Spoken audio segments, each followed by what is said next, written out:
Hello all friend student and friends. आज हम फिर क्लास 10 साइंस सब्जेक्ट में अध्याय 1 जीव के विकास के अगले टॉपिक पे अध्ययन करेंगे। ठीक है, तो हमारा तीसरा टॉपिक है विकास का सिद्धांत, तीसरा नंबर का भाग है। ठीक है, तो चलिए देखते हैं, शुरू करते हैं स्टूडेंट। विकास का सिद्धांत, थ्योरी ऑफ इवोल्यूशन। ठीक है, गहन अध्ययन, कई जीवों के अवलोकन एवं कई प्रमाण जुटाने के पश्चात डार्विन और वेलेस मिलकर इस नतीजे पर पहुंचे कि जीव की विविधता जो है पाई जाती है। ठीक है, देखिए गहन मतलब बहुत ही गहराई से अध्ययन करने के पश्चात डार्विन है ना, जो भी बीगल पे अध्ययन किए, बीगल पे क्या किए मतलब पूरे महाद्वीपों में जाकर छोटे बड़े जीवों का अध्ययन किए, अवलोकन किए वो। ठीक है, डार्विन और वेलेस, उसके जस्ट बाद आने वाला वैज्ञानिक है ना, जो कि सिर्फ विविधता के बारे में अध्ययन किया है ना, तितली और उसके बीच क्या बोलते हैं, पक्षी के बीच है ना। तो ये दोनों वैज्ञानिक जो है गहन अध्ययन के पश्चात इस मुद्दे पे पहुंचे कि जीवों में विविधता जो है पाई जाती है ना, जिसके कारण उनके जीने की क्षमता में भी थोड़े बहुत अंतर पाया जाता है। कोई कम जीता है तो कोई ज्यादा, कोई कम जीता है तो कोई ज्यादा जीता है। किसी की संतानें होती हैं कम होती है तो किसी की ज्यादा।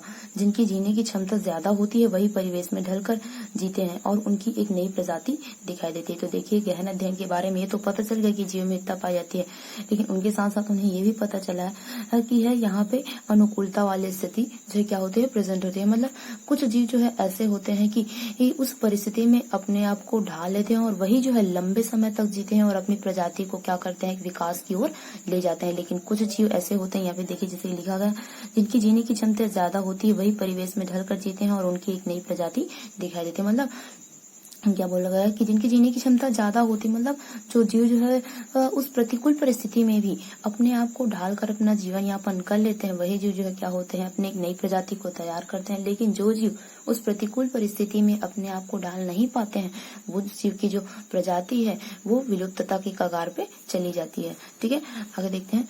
विश्व में प्रजातियों की रचना एक झटके में नहीं बल्कि पहले से मौजूद प्रजातियों से होती है। सिंपल सी बात है, विश्व में किसी भी प्रजाति की रचना केवल एक दिन, 2 दिन या फिर एक झटके में नहीं हो जाती है, बल्कि ये पहले से पीढ़ी दर पीढ़ी धीरे धीरे करके बढ़ते बढ़ते क्या होता है, एक बड़े से प्रजाति का निर्माण होता है। पहले एक जीव आया, उसके बाद में उसके जनकों से फिर 2 जीव का निर्माण हुआ, 2 से 4 का निर्माण हुआ, 4 से 8 का निर्माण हुआ। इस तरह से धीरे धीरे करके आगे बढ़ते बढ़ते एक बड़े से प्रजाति की क्या होता है, एक बड़े से प्रजाति का क्या होता है, निर्माण होता है। ठीक है, विश्व में प्रजातियों की रचना विविध जीवों की उत्पत्ति एक समान पूर्वज से होती है, इसलिए ये विकास की प्रक्रिया को एक शाखित पेड़ के रूप में दर्शाया जा सकता है। देखिए क्या बोला गया है, विविध जीवों की उत्पत्ति जो है एक समान पूर्वज से होती है, इसलिए इसे एक शाखित पेड़ के रूप में दर्शाया जा सकता है। कैसे, जैसे कि मान लो एक बरगद का पेड़ होता है ना, तो पेड़ वाला जो जड़ है, बरगद का जो जड़ है वो क्या कहलाएगा, उसका पूर्वज कहलाएगा, जिसपे सभी जो वो जड़, सिंपल सी बात है, एक पौधा किस पे डिपेंड होता है जी, जड़ पे डिपेंड होता है ना। जड़ जो है अच्छा मजबूत होता है तभी जो पौधा है वो भी क्या होता है, बहुत ही ज्यादा मजबूत होता है, उसके फल अच्छे होते हैं, तने अच्छे होते हैं, पत्तियां अच्छी होती है। और सिंपल सी बात, जड़ कमजोर हो जाएगा तो पौधा तो अच्छा रहेगा ही नहीं, है ना।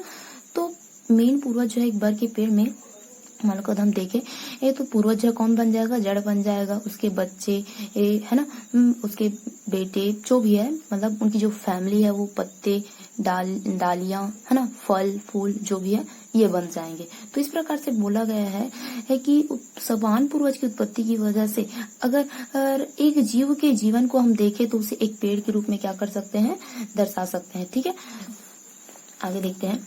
किसी भी जगह की जनसंख्या में पाए जाने वाले जीवों में विभिन्नताएं होती हैं। इसमें से कुछ विभिन्नताएं ही एक पीढ़ी से दूसरी पीढ़ी में जाती है। देखिए, किसी भी जगह की जनसंख्या में पाए जाने वाले जीवों में विभिन्नता होती है। सिंपल सी बात है ये बहुत, कि चाहे कोई भी परिवेश का जीव हो उसमें विभिन्नता पाई जाती है, और इसी विभिन्नता के कारण ही हम जीवों को एक ही प्रजाति में रहने के बावजूद, अगर हम इंसानों की बात लेते हैं तो प्रकृति में इतने सारे इंसान हैं, लेकिन फिर भी हम एक दूसरे को पहचान लेते हैं। वजह कौन सी है, विभिन्नता, है ना। सबका जीनिक जो लक्षण है, जीनिक जो कैरेक्टर है, वो सबका कैसा होता है, अलग अलग होता है। और इसी वजह से हम आम परिवेश में रहने के बावजूद भी, एक ही प्रजाति में रहने के बावजूद भी एक दूसरे जीव को क्या कर लेते हैं, पहचान लेते हैं। उसी तरह से एक छोटी प्रकृति में रहने वाले, पारिस्थितिक तंत्र में रहने वाले जितने भी जीव है उसमें भी क्या पाया जाता है, विभिन्नता पाया जाता है। और इसी के कारण ये जो क्या होते हैं जीव जो है मतलब सभी के जो रंग है आकार है वो कैसे होते हैं अलग अलग। कोई उत्पत्ति के आधार पे सेम होता है तो उनका कार्य डिफरेंट होता है, कोई कार्य सेम होता है तो उसका उत्पत्ति में डिफरेंट होता है। तो इस प्रकार से क्या होता है विभिन्नता जो है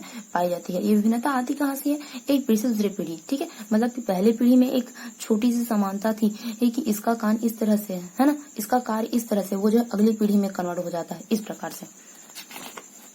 आगे देखते हैं।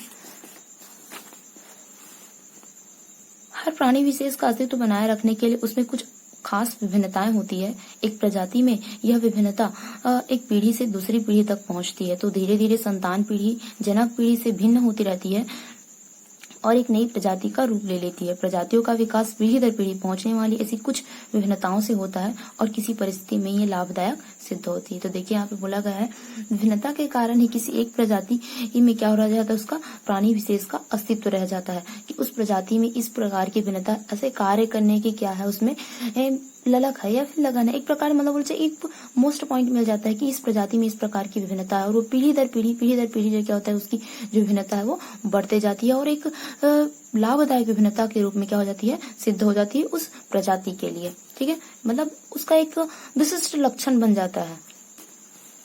आगे देखते हैं। लाभदायक भिन्नताओं वाली विविध प्रजातियां किसी आवास में पनपने लगती है और समय के साथ इन प्रजातियों की आबादी में वृद्धि होती रहती है। सिंपल सी बात है, लाभदायक जो भिन्नता है वो किसी प्रजाति में पनपती है और धीरे धीरे करके उनकी आवास स्थान में पनपने लगती है। आवास स्थान में पनपने तब लगती है जब उस आवास स्थान में अपने आप को क्या कर लेती है, वो मैनेज कर लेती है, ठीक है। जो पहले से उपस्थित प्रजातियों की आबादी को प्रभावित करता है, उस आवास में जीने के लिए ज्यादा सक्षम प्रजातियों की आबादी अन्य प्रजातियों की आबादी का स्थान लेने लगती है। मतलब जो जैसे कि दो प्रकार के जीव हैं, एक जीव जो है 100% नहीं 75% उस प्रकृति में रहने के लिए अपने आप को सक्षम करता है, अपने आप को मैनेज कर लेता है या फिर अपने आप को उस प्रतिकूल परिस्थिति में 75% ढाल लेता है, उस परिस्थिति में रहने के लायक होता है। लेकिन एक जो दूसरा जीव है वो जो इस परिस्थिति में रहने के लिए सिर्फ 50% लागू करता है अपने आप को, ठीक है। 50% ही अपने शरीर को उस परिस्थिति में ढाल पाता है। तो सिंपल सी बात, वो 50% का जो जीव है धीरे धीरे किसकी ओर चले जाते हैं, विलुप्तता, मतलब होना चाहिए प्रकार से विलुप्तता की कगार की ओर अग्रसर हो जाते हैं। 50% था लेकिन धीरे धीरे करके एक प्रकार से विश्वास जो है टूटता चला जाता है, उनकी विलुप्तता भी आगे बढ़ जाती है। लेकिन जो जिसका 75% है वो 75 से कहाँ चला जाता है, 100% की ओर अग्रसर हो जाता है। और इस प्रकार से जो प्रजाति कम विकसित थे, ठीक है, वो जो है विलुप्त हो जाते हैं और जो प्रजाति अधिक विकसित थे वो उस प्रजाति मतलब होना चाहिए उस आवास स्थान में क्या कर लेते हैं, उनकी जो आबादी है, उनकी जो प्रजाति है वो बहुत ही ज्यादा क्या हो जाती है, बढ़ जाती है। आगे देखते हैं।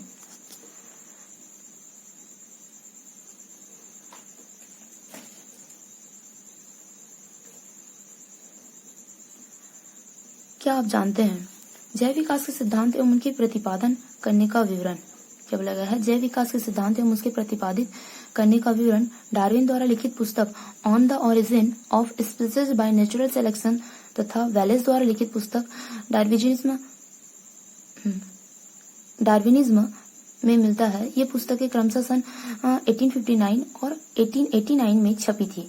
देखिए क्या बोला गया है कि भाई क्या आप जानते हैं कि डार्विन की जो पुस्तक है, ये आप जो है थोड़ी इंपॉर्टेंट वाली लाइन है, पूछा भी जा सकता है कि एग्जाम की दृष्टि से भी, जैसे कि खालिस्तान है या फिर ऑब्जेक्टिव है कि इतने सारे बुक्स के नेम आ गए और डार्विन द्वारा लिखी पुस्तक का जो नाम है क्या है ऐसे करके, तो यहाँ पे दिया गया है on the origin of species by natural selection, ठीक है।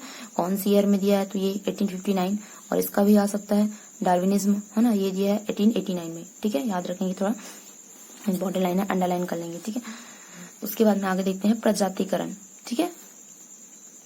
अनुकूलन और प्रजातिकरण। जैसा कि हमने पढ़ा कि फिंच पक्षी की विविधता खाद्य संसाधनों के अनुसार नजर आई थी और समय के अनुसार अलग अलग टापू पर उनका आवास बन गया। देखिए क्या बोला गया है, फिंच की, है ना, हमने देखा था अगले वाले पार्ट पे, है ना, कि भाई किस प्रकार से वो दक्षिण अमेरिका, वेनेजुएला, इन सब चीजों से होते हुए कहाँ पे आ गया था, वो गलापागोस के महाद्वीप में आ गया था, है ना। और अलग अलग आवास स्थान, अलग अलग भोजन ग्रहण करने लगे थे कई प्रकार के फिंच, है ना। तो आगे देखते हैं उनका जो वर्णन है यहाँ पे थोड़ा सा किया गया है।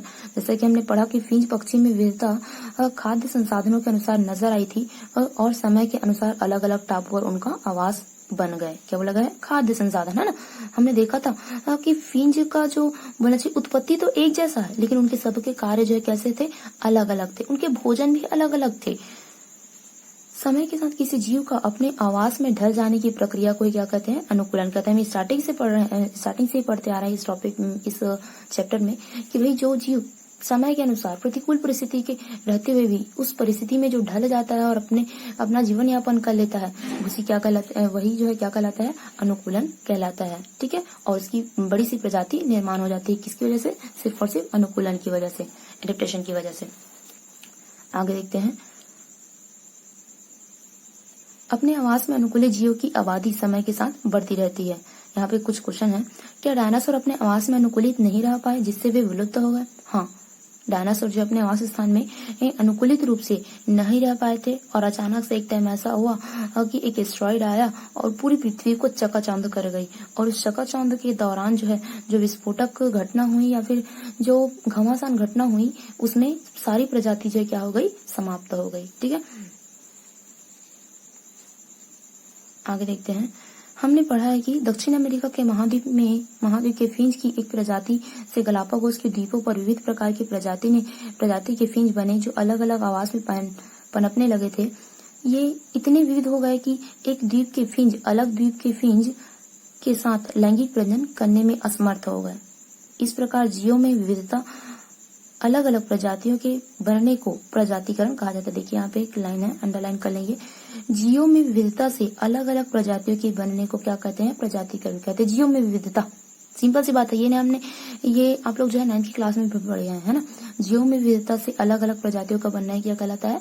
प्रजातिकरण कहलाता है। और सिंपल सी बात है, जीव में विविधता मतलब सबको अलग अलग लक्षणों के हिसाब से उनके गुणों के आधार पर अलग अलग वर्गों में रखा जाता है। तो सिंपल सी बात है, एक मान लो की बात, एक ही प्रकार के बॉल है तो उनका एक अलग समूह बन जाएगा, है ना।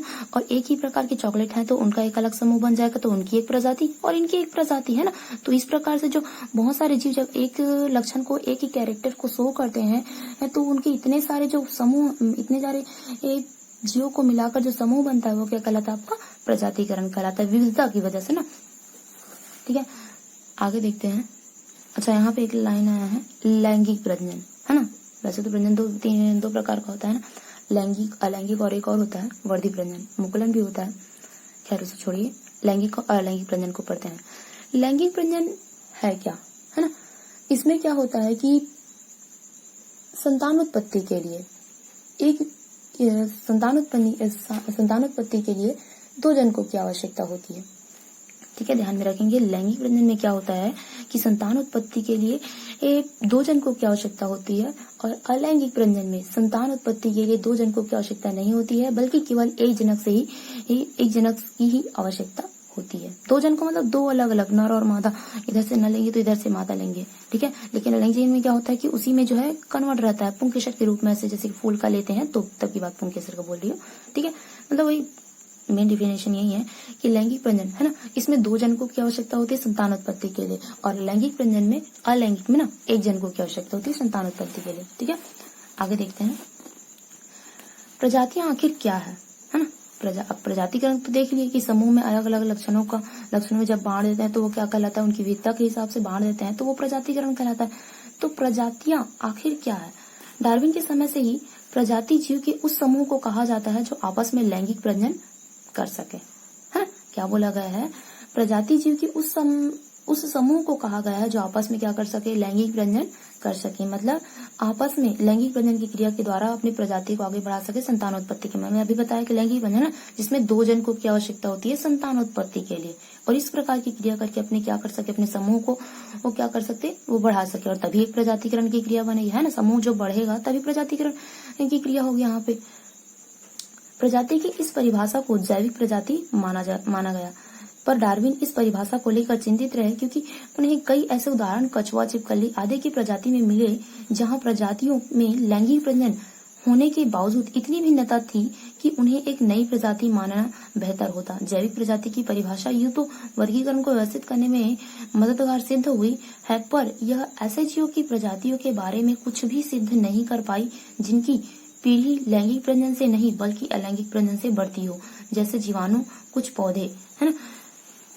किसी प्राकृतिक आपदा से या आवास और खाद्य संसाधनों में बदलाव से अक्सर प्रजातिकरण होने की संभावना रहती है। क्या बोला गया, देखिए यहाँ पे अलैंगिक और अलैंगिक का वर्णन किया गया था। लैंगिक का बता दिया, अलैंगिक का भी जब संतान उत्पत्ति के लिए केवल एक जनक की आवश्यकता होती है तो वो क्या कहलाता है, आपका अलैंगिक प्रजनन। तो यहाँ पे डार्विन ने ये बोला है कि इस पार्ट में हमने कई जीवों का अध्ययन करने के बाद ये पता चला कि उसमें जीव जो है किस प्रकार के प्रजनन करते थे, केवल लैंगिक प्रजनन करते थे। लेकिन इतने अध्ययनों के बाद भी ऐसे कुछ ही जीव देखने को मिले जो कि अलैंगिक प्रजनन के द्वारा क्या करते हैं, प्रजातिकरण का निर्माण करते हैं, बहुत ही कम, है ना।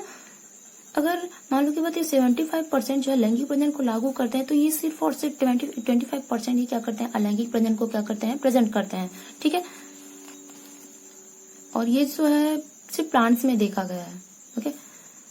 किसी प्राकृतिक आपदा से या फिर आवास और खाद्य संसाधनों में बदलाव से अक्सर प्रजातिकरण होने की संभावना रहती है। सिंपल सी बात है, आवास और खाद्य संसाधन अगर ये दोनों बहुत ही अच्छा तरीका से है तो सिंपल सी बात, बहुत ही अच्छे तरीके से है तो सिंपल सी बात है कि उस जीव का प्रोग्रेस, मतलब उस जीव के विकास को कोई भी नहीं रोक सकता, है ना।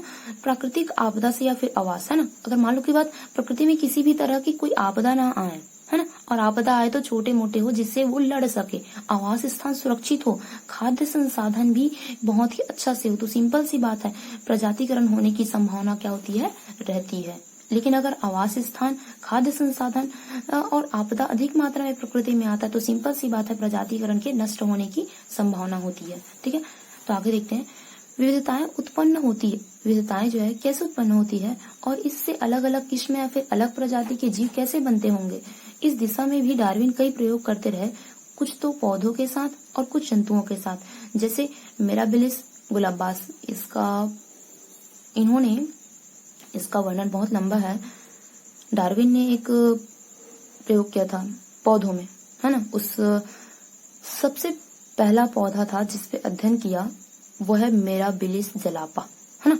ये जो है क्या है कि मिराबिलिस जलापा जो कि सबसे पहला पौधा था डार्विन के अध्ययन के लिए, अलैंगिक प्रजनन जो भी है उसका अध्ययन किया विविधता पे, ठीक है। तो उसका ये सबसे पहला पौधा था मिराबिलिस जलापा, गुलाबास 4 o'clock करके भी बोलते हैं, ठीक है। अगला है कबूतर। विविधताओं के साधनों के बारे में डार्विन के ही समसामयिक ग्रेगर जोहान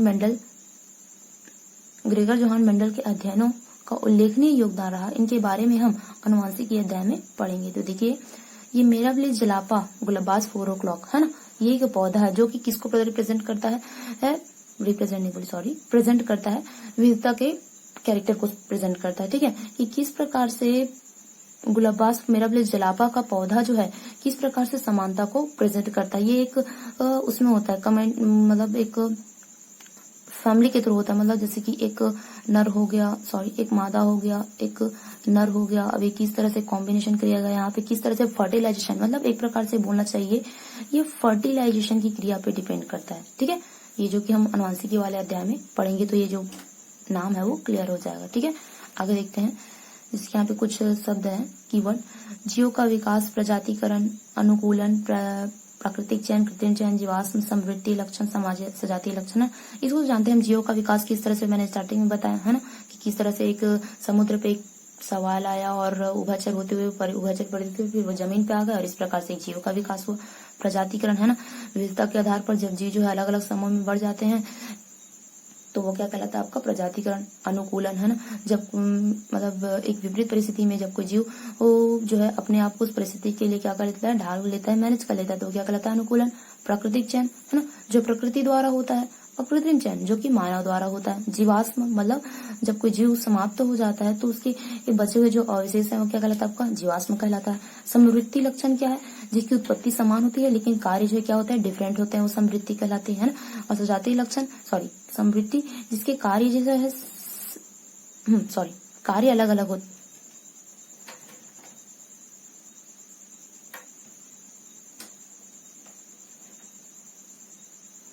समवृत्ति लक्षण जिसके कार्य जो है कैसे होते हैं सेम होते हैं लेकिन उत्पत्ति जो है कैसे होते हैं, अलग अलग होते हैं, समवृत्ति लक्षण कहलाती है। सजातीय लक्षण जिसमें उत्पत्ति सेम होती है लेकिन कार्य अलग अलग होते हैं, वो आपका क्या कहलाता है, सजातीय लक्षण, ठीक है। तो ये हमने सीखा का कुछ पॉइंट है, ये जो है हमने जितना भी बुक में पढ़ा है शुरू से लेकर अंत तक उसका छोटा छोटा लाइन है, ताकि अगर हम वहाँ पे कहीं पे मिस्टेक हो गया है तो उसे सुधार ले, है ना, कि ऐसा ऐसा टाइप का। चलो एक बार रीड कर लेते हैं। जीवों का विकास के सिद्धांत के अनुसार समय के साथ प्रजातियों की आबादी में अंतर आता है। प्रकृति में नई प्रजातियां पूर्ववर्ती प्रजातियों से प्राकृतिक चयन की प्रक्रिया द्वारा उत्पन्न होती है। सिंपल सी बात, हमने पूर्ववर्ती प्रक्रिया से उत्पन्न होती है, मतलब पहले जो प्रजाति है उससे धीरे धीरे करके अगले प्रजातियों का क्या होता है, निर्माण होता है। एकदम अचानक से पैदा नहीं हो जाता कोई प्रजाति, है ना।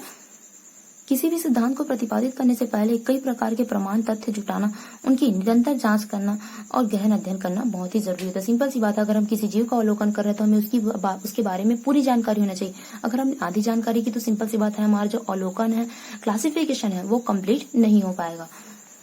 मनुष्य द्वारा चयनित लक्षणों के अनुसार जीवों में परिवर्तन लाने की प्रक्रिया क्या कहलाता है, कृत्रिम चयन कहलाता है। मैंने बताया, मतलब जो प्रकृति द्वारा प्रतिपादित होता है वो आपका प्राकृतिक चयन कहलाता है, और जो मानव निर्मित करता है वो क्या कहलाता है, आपका मानव निर्मित जो क्रिया होती है वो क्या कहलाता है, आपका कृत्रिम चयन। चाहे फिर वो किसी भी क्षेत्र में हो, ठीक है। प्रकृति में निरंतर होने वाली चयन की प्रक्रिया, जिसमें भौगोलिक परिस्थितियों के अनुरूप लक्षणों का चयन होता रहता है, प्राकृतिक चयन कहलाता है ना। अभी बताया मैं, किसी जीव के अपने आवास में ढल जाने की प्रक्रिया को अनुकूलन कहते हैं। अपने आवास में अनुकूलित जीवों की आबादी समय के साथ बढ़ती रहती है। प्रजाति या फिर जीवों का ऐसा समूह जो आपस में लैंगिक प्रजनन कर सके जैविक प्रजाति माना जाता है। विविध जीवों की उत्पत्ति एक समान पूर्वज से हुई है, इसलिए विकास की प्रक्रिया को एक शाखित पेड़ के रूप में दर्शाया जा सकता है। मैंने कहा ना, शुरू से अंत तक हमने जितना कुछ पढ़ा उसका छोटा रूप है। अगर हम इसे पढ़ लेते हैं, कहीं पे मिस्टेक होती है तो वो क्या हो जाता है, क्लियर हो जाता है। ठीक है, तो धन्यवाद स्टूडेंट।